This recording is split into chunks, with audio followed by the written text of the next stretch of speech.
February 26th will be our first Sunday on Galatians.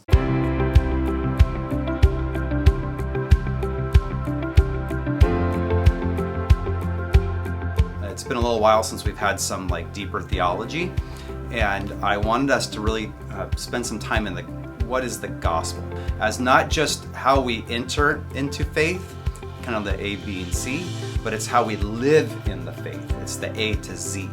I love this book. It's one of Paul's, maybe even his first book that he wrote.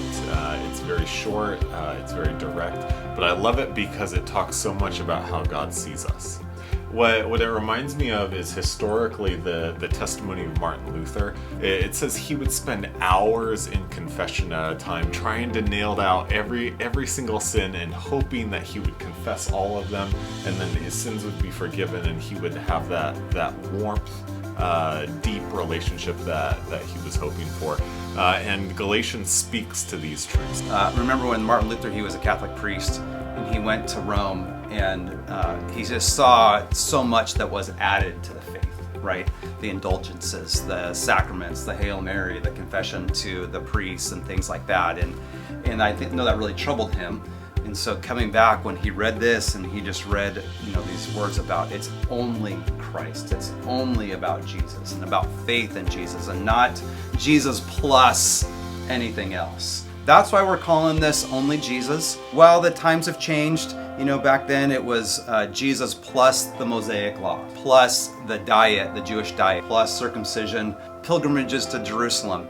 It was all these things that the Judaizers were putting on this church, and the church was buying it. They were saying, oh, I guess that's what we need to do. And Paul comes in kind of a little bit angry, saying, no, it's not that. It's just Jesus. I think if we're being truthful and have hearts that are willing to receive these truths, I think the reality is Galatians will make us uncomfortable. It can be uncomfortable thinking that it's all about just my faith, nothing that I've added to that, and that's such wanting to add something to our faith is such a common and natural inclination of our sinful hearts. Really, the word that keeps coming back is it's gospel and faith. No one is justified by works of the law, but by faith in Jesus Christ.